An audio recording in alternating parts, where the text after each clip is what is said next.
Welcome to Eugene Cannabis TV, episode 606. You got DanK here, your host, and we got a special guest. We've got Blake G. Donica, and he's a survivor of the Empire Hempfest 2015. Hi, good to be here. You bet. Blake was a vendor at the Hempfest, and that was the biggest Hempfest we've ever had because of that outfit. High Times had to cancel their event up north. Yeah. So we had vendors looking for somewhere to go, and so I remember it was quite a crowd. Yeah, I had a good time there. I was greedy as heck. Yeah, we got a room. Come on in. Well, I'll tell you, we were stuffed. We couldn't have taken one more vendor. We could not have gotten them in there. It was crowded. But it was a great event. Yeah, it was good. It was a totally successful event, at least in our eyes. The city wasn't too happy with us, but then they haven't been happy with us in the last 3 or 4 years. You know. They've been what we call a subtle hostility. You know, we used to brag about how great the city park department was. They were so easy to work with. But in the last few years, they just got crankier and crankier, and I don't know what it is. I think a can of bigotry is what we think. I believe it is. You know, they're taking away more rights and more of our liberties every time we turn around. Yeah. You know, 2014, they said it was our responsibility for all those people outside of our gate that was harassing us and all that, you know. They were our responsibility, you know. And what do we mean our responsibility? It's outside of our perimeter. Well, it's still your responsibility because they wouldn't be there if it wasn't for you, you know, which is total BS. But anyway, yeah, it was a mess. So that was that, and here we are, and you're back again, and you still got. Now you say the product hasn't changed, but you've got more certifications. Is that it? Yeah, the FDA has approved the use of MZ12X in food for making food concentrates and flavorings. The European Food and Safety Administration has passed it over there for the same things. They also found out that it creates a new marijuana molecule, CBD molecule it should be, and it's called CBDD, and it's only made by the anyway, it's only made with the use of MZ12X ether base, and they're finding that it's really doing a lot of different things in the medical world. It's helping anorexic rats gain weight. Hopefully it will work on humans too in different aspects. It causes your liver to create more of a good enzyme, and we're just waiting to find out what else they find that it can do for you. Yeah, that's great. And you say you've got it both federal and what? Well, the FDA approval, Europe, and then the European Food Safety Administration has approved it for use overseas or over in Europe. And we're doing several different studies on the CBDD. Brand new, just discovered since they started using this to separate all the stuff out of the marijuana plant. Yeah, and one of the things about this product is it has a lower flash point. It does have a way lower flash point. So it's safer. It takes a larger concentration. This takes 22% of the atmosphere to cause an explosion, and butane and that explodes at 3.4% of the atmosphere. So you'd have to spray this into the room to get enough of it in there to blow yourself up. Don't do that, please. But right, yeah. It's just a lot safer product to use if you're going to do it at home and out in the open. Don't do it in a closed environment. That's not safe for anybody. But if you're going to do it, use something that's good, and it actually creates a good product. It doesn't harm the environment when you use it. And it doesn't leave harmful residues. Yeah, it has a complete evaporation point. If you go to my website, I have all the tons of information on it. It leaves no residual at all. It'll evaporate by itself. It doesn't have to be purged, but if you purge it, it cleans it up faster. It leaves the taste of whatever you're making it out of. It's the best thing out in the market. It was designed specifically for this product, for this use. So you should try it. Everybody that has bought something from me, and I've been doing this for a year now, it's getting out there. Everybody that's bought something one time buys more. Everybody that's tried it said that they like the taste and the flavor, and it's good for all of us. Better than taking gasoline byproducts into your system.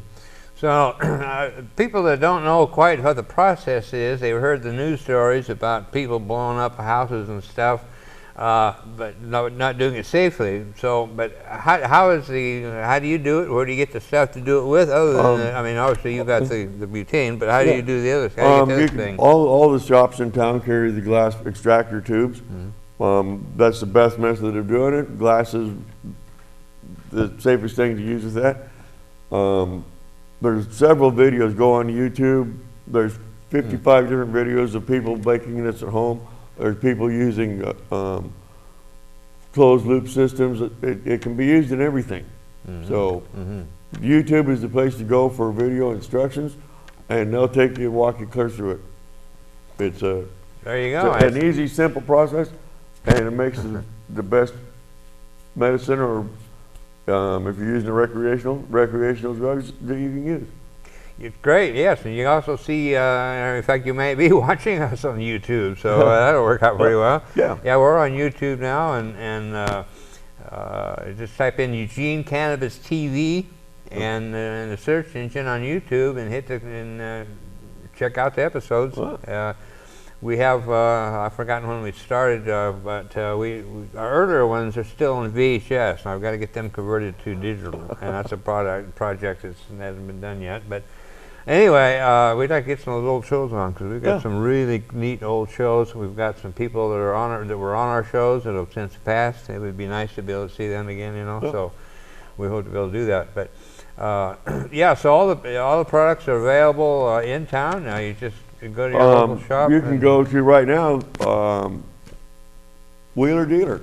They have it in stock. Wow. And in all of their stores up and down I-5, Albany, Salem, Eugene. I believe they have a store in Portland. The man down south, the Red Eye Hut, he has it in stock down there. And he has 5 or 6 locations. If you go to my website, again, there's a map that will have all those locations with a red dot on them, so you can find out right exactly where to go. Yeah, that's Wheeler Dealer on Highway 99, and go and check them out. Yeah, that's incredible, especially if you're. How much raw material does it make? Do you need? Is it kind of a ratio that you can kind of say? I use 1 ounce of marijuana and 1 can of MZ, and there you go. Okay. it takes out everything that you. I've blown a second can through the same batch. I'll get 8 grams out of the first batch and 1.5, 2 grams out of the second batch. So it pretty much takes everything out, and I've blown 4 ounces at a time with 4 cans. I blew 2 more cans through it. Again, I only came back with 2 grams of weed with those second 2 cans. So it cleans an ounce for every can. That's great, yeah, it's a great way for concentrates, to do concentrates and do it yourself instead of having to pay somebody else to do it. Especially your own product, you know what's going into it. Yeah, if you grow it yourself and you blow it yourself, you know what you got at home. Yeah. That's great. Of course, the bad thing about in Oregon, we can only have 1 crop a year, but outdoors. But if you got indoors, of course, you can keep on going. But I always kind of wondered about that: is indoors versus outdoors. Outdoors, you can go year-round, but your crops are smaller. But you can go all year. But big crop, outside, you can grow bigger. So, which can you I like outside. I don't like to be busy all year. I got other things to do. Yeah. And if you grow it outdoor, I like a fluffy bud. I don't like my buds tight because I like to roll joints. Yeah. So I really like outdoor myself.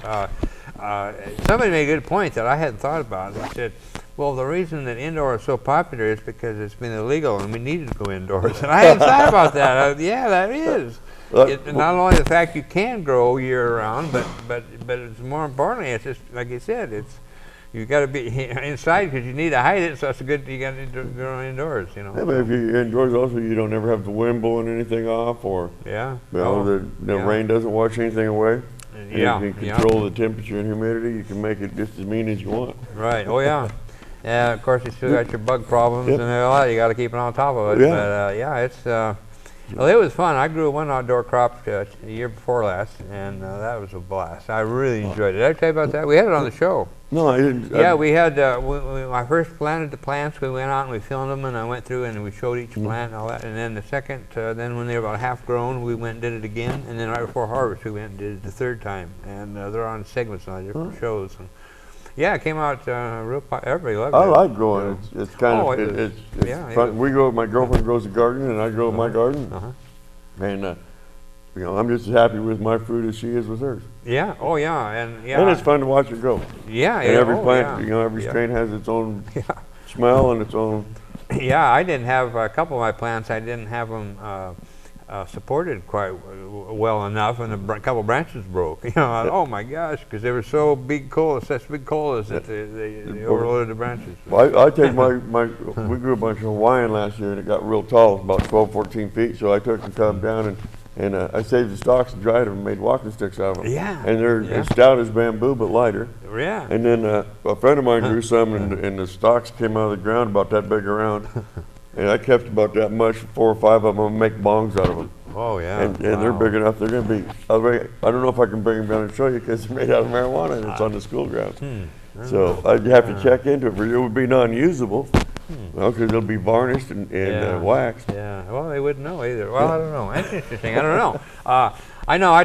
There was a guy we met a long time ago, and he had this really neat walking stick. And I asked him, "What kind of wood is that?" And he says, "I wouldn't believe if I told you." And I said, "Well, what is it?" And he said, "It's a marijuana stalk." And it was really neat. It was all gnarly and twisted. Well, they are the most interesting. I make walking sticks just for something to do when I'm bored to death.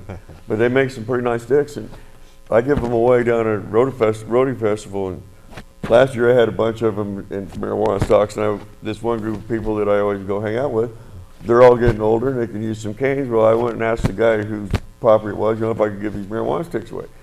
You know, and he's like, yeah, that's a good idea. He said, but don't tell Grandpa what it is. He says, he'll throw it away, I'll never use it. But the old guy really likes the stick. That's great. Yeah, you bet. Yeah, it's, well, many years ago, I was at a friend of mine had a pot farm in Humboldt County, and I got to go there, and it was an experience of my life to be actually on a real Humboldt pot farm, you know. Yeah. But they showed me, this was in the spring, and they showed me the stalks from last year's plants that were still in the ground, and they were like you're talking about. They actually had bark on them. Yeah, you know, it looked like 20-year-old Concord grape. You know, it was just amazing. I couldn't believe it. They get pretty mean looking. But yeah, well, the Humboldt, they tell me it's just because it's the same longitude or latitude. I keep forgetting which is which. But anyway, as Afghanistan, it's perfect conditions for the marijuana plant.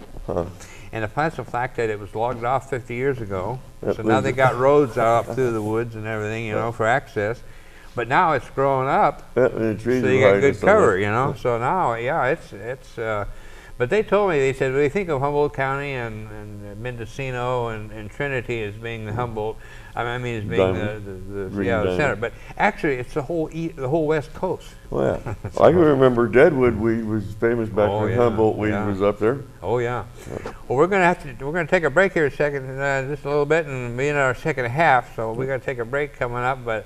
I really appreciate you coming, and we'll talk some more about the butane and how to make your oil, and which is, especially if you've got your own raw material, that is really the way to go, because then you know everything that's going in it and you're doing it yourself. And there's, like Blake said, YouTube, a lot of people out there that are doing that. You get experience from, questions, help with. It's like when I grew my plants, my garden, I had an expert grower that was advising me, so you get great advice. So anyway, stay tuned, and we'll be right back for the second half of episode 606. You got DanK and Blake, and we'll be back. So. Grandpa's got glaucoma, now he's on the witness stand, 'cause he lives in Oklahoma, where medical use is banned. He tried some marijuana, doctor said he wouldn't tell, but that doc turned Grandpa in, now he's in this prison cell. Should have gone to Normal, that's NORML, normal.org, right from your Dell. They fight the marijuana laws, both federal and state. Just enter in your email, they'll keep you up to date. Welcome back to the second half of episode 606. You got DanK here and my friend Blake, and we're talking about butane, safe butane, and making making hash oil. So before I jump into that, though, I wanted to talk about something, and then my mind went blank and forgot what it was. Well, anyway, let's So you're going to be at the Hempfest this year too, right? Yeah, I'll be at the Hempfest this year, and quite a few of the 420 events that are coming up. Yeah. I want to get the name out a little bit more. But are you familiar with the Umatilla Hempfest? Not Umatilla. What am I saying? Umpqua. I meant Umpqua. Umpqua. I went down I haven't been down. Okay. This is my first actual. Yeah, okay. Right, next month will be my 1-year anniversary, as a matter of fact. I'll send the info to you. Yeah, they're doing a one-day event, and great people, and they're inviting us down, and they're going to give us a free booth, and they're just real supportive. And so, yeah, I definitely need to keep in touch on that and spread the word around where things are going on. I'll do that. You know, yeah, definitely. Yeah. The MZ12X is ether-based. It's not a butane or propane or any kind of a tane product. It's ether and CO2. Been no heavy metals. It's totally organic. Yeah, so it's healthy and safer. So Yeah, that's a and way less combination, flammable. You know, so you'll see Blake's phone number if you want to talk to him about it, and we'll definitely get you in touch with Blake. And I knew what I wanted to speak of, and then it crossed my mind was we talked about the Hempfest, and I forgot to say that, hey, I was wearing one of this kind of a special T-shirt from the Empire Hempfest. This has the original logo though from our Hempfest, and the guy that designed that for us, it's a long story, but he got mad at us and wouldn't let us use the logo anymore, and which is really unfortunate because that was so popular. My colleague had him design that and said, we need a logo, and we're thinking pot leaf and a peace sign, and what do you come up with? And it was so simple, and it's beautiful. Everybody loves it. Like it loves it. It's got that explains it all. Yeah, it's pot leaf behind the pot symbol, between the peace symbol, and then the bottom leaves wrap around like it's holding the peace symbol. It's just really cool. And the irony of it is, this is an event that never happened. This is 2014. It's a long story, but we had problems with the city in 2014. We tried to move to private property, and it was too late, and we didn't have enough time and didn't have enough money, and we ended up messing ourselves up, and we ended up having to cancel that year. So the 2014 Hempfest never actually happened. So this is another reason why it's kind of a special shirt. But anyway, that's why I bring that up. So anyway, so that's great. Well, Blake will definitely be there. We haven't got a location yet. We don't know if we'll be back in Eugene or not. We're trying. The Parks Department is, with their settled hostility, has told us that they won't let us back, and we're working on the appeal. But anyway, I know you're behind us, and we've got everybody behind us. It's an incredible support. We've got. We're not taking sponsors yet because we want to make sure we got a venue. I don't want to start taking sponsors and start taking money, and then we have a problem and don't have a venue, you know. So we got to make sure that we're ready to go before we start that. So, but it's happening. It's 4 months actually. Yes, and it's 4 months and 1 day today for the Hempfest. So you're looking for a place to have the Hempfest. Yep, yes. So anybody out there that's got some acreage that's close to the Willamette, Eugene. Yeah. We could use the spot to put the festival on. Exactly. Got any ideas? Let us know. This happened in 2004. We decided to go to private property. In those days, the Registered Guard was actually writing articles on what we were doing, and it was incredible. And we had people contacting us. We had, I think it was 10 or 12 ideas on where to go with the Hempfest, you know. And we ended up taking the one that we thought would look like the best chance. And anyway, and it didn't work out. But anyway, that's another story. I won't get into that. But well, please, you'll get it going. Oh yeah, definitely. And we may end up on private property this year. It's hard to say, but that's been a goal of mine for a long time. Is actually I wanted to do an event it's on private property with camping. Yes.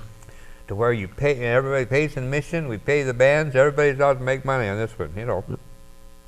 And I mean, in addition to the Hempfest, our regular Hempfest, it's free and in the city, you know. But we haven't gotten to that point yet. But anyway, this event will definitely going forward, and our friend Normal Bean is putting our music together for us again, and then working on venues. And he's got that one just outside of Eugene that we've been thinking about. So it's too early to tell. We're still working on the city, trying to get back into the city park. And so we'll work on that. But so how was that experience last year? You met some good people? I enjoyed myself. I thought it was a good time. I learned a lot. I got to meet a lot of new people. Yeah. Oh yeah. Yeah, we got you in a great spot. You were in the front row, so close to the band, and got to show a lot of people how the product works. Yeah. Got to make a lot of stuff for a lot of different people. They brought their product down. I used my product to make them something to take home with. Yeah. Everybody seemed pretty happy. That was great. That's right. In fact, I saw something. You know, there was a booth. I think it was next door to you. Wasn't that employment, cannabis employment? I never heard back from those people. I need to look into that and see how they're doing, because they were very well accepted. I mean, everybody was just going nuts. What a great idea. Well, I have a friend that hired some people. Oh, and, good. I'm not sure that he went through those, but I know Yeah, that he yeah. ended up hiring a group of people, and he went through somebody. Oh yeah, that's great. I can't. Now, of course, I can't remember the name of them now to call out and to shout out for them. But it was a. But hey, they were an employment agency for cannabis workers. So somebody had a dispensary and they needed some help. This is where you go. And anyway, it's just a great idea, and I need to check back with them and see how they're doing. I would think that they would be doing good since it's legal I to would grow, think so. and quite a few Yeah. people are growing large crops. I would think so, because the business is just going crazy, and like I said, everybody even hears about the idea is just excited about it. It's like I was, wow, yeah. I think that a lot of stuff in the cannabis industry. I can't wait till they start making cloth. You get us a mill where we can take all the scrap, the stalks and the leaf and whatnot, paper. Right. And cloth seems like it would be. You start out small, you grow pretty big. There's quite a few people that I know. I throw away 30 pounds of stock and leaves every year. Yeah. Did you ever go to Condi's events? Were you around then, or no? Bill I Condi? didn't. Okay, Bill Condi. He went and bought a bunch of. This has been years ago, but he bought a bunch of the redwood shop. Yeah, the redwood lumber yard. Yeah, and he bought a bunch of hemp shirts. I always wanted one so bad I could taste it, but I never. They were so darn expensive. I never really had the money to get one. Never got around to getting it, but. They were really neat. Even the buttons, they had these metal buttons, and they were pot leaves on the buttons. I mean, it was really neat. But yeah, it's amazing how hemp wears so well. They say the Chinese that you wear your grandfather's clothes because they last that that well. Not that you do, but I mean the material is. I know it's thick and heavy, beats the heck out of most things we make clothes out of. When I first became an activist, I remember reading that the U.S. Constitution, the Ironsides, the battleship that's in Boston, actually there, they just renovated it, and somebody wrote in, because, okay, maybe back up a minute. They talked about it used to, 60 tons of hemp is what it was powered by. That ship is powered by 60 tons of hemp, rope and sails. And you think about that.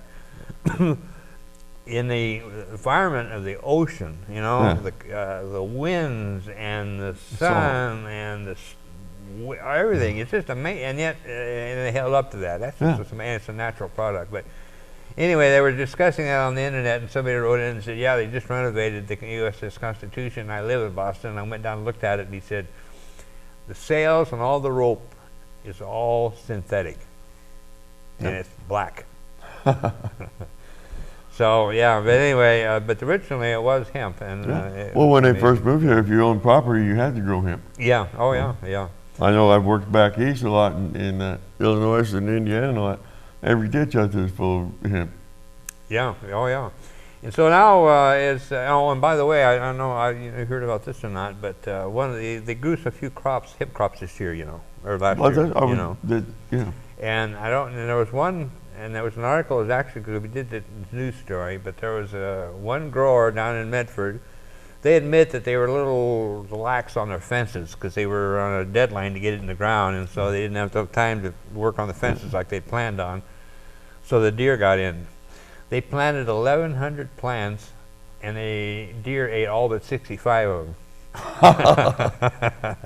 them.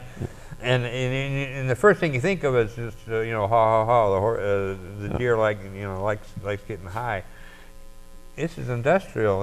There's no THC. There's no THC. So, but they still like the taste of it. I guess apparently. I mean, 1,100 versus 65. And so, yep. But they're going to have a lot better. That's what you sound to me out in the woods. Yeah. Plant 100 and get 10. You bet. Well, that's great. So the MZ12X. Tell me how they come up with that, and how that name come up. I'm not sure how they come up with it. The man I get it through is Sang Kim, and he's the one that invented it and brought it to America. And we've been working on getting a good steady supply of it coming in all the time because it's becoming real popular. And what now you got these in some of the dispensaries, or how's that working out?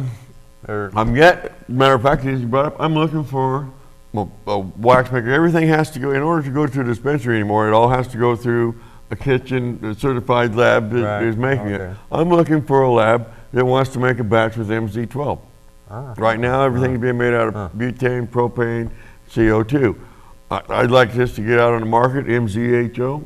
I mean, it's organic, it makes killer shatter, wax. So if there's a wax maker out there that's interested in blowing a batch, get a hold of me, you know. I wonder, do you know OG Analytical? Do you know any of them or anybody? I don't know any of them. I've gone around and passed Okay. information out to quite a few people, but I've yet had anybody get back to me. I went around and gave away master cases, these 48 cans I've gone around and gave to dispensaries throughout the state, and yet to hear back from anybody. Every time I go back and talk to them, they tell me they loved it. They want to, you know, buy it, but nobody seems to want to put it out to the public. Huh, interesting. Oh, I'll be down. Yeah. Okay, well that's so anybody out there interested in carrying that in your store, get a hold of Blake and get it out to the public because it's it's safer, both for safety in case of explosion and in use health. of it, in health, exactly. I'm going to try to get in front of OMMP and get their approval for making medical marijuana concentrates with it because we got to have something to do it. And this is the best thing that's out there right now, and it was designed just for this. I wonder, have you talked to any of the cannabis business organizations? Because there's a couple of them. I've been so busy just trying to keep my feet on the ground building the business that I'm just now getting to the point where I can go talk to people, and I'm just now learning enough about it. You're right. You know, that I feel confident in taking it farther forward. Right. I was pretty sure when I found it that it was a good thing. The more I've learned since then, the more I want to tell everybody in the world about this. Appreciate it. And so, and Blake's been on the show several times, and so once again, it's the MZ12X, and remember that name, talk to Blake, and he'll tell you all about it and all about what to do with it. So, we're running out of time, and we're going to end this segment here pretty quick, but appreciate everybody out there watching our show, and we enjoy producing it. So, you can always come down to the studios any Monday at 7:30 behind the Sheldon High School. Come on by and please come on by and say hi. You can be on the show if you like, or just watching how we do it. It's up to you. So, thanks, Blake, for coming. I appreciate you coming again, and we'll see you next time. All right. All right. Then you can find me www.dnh.com.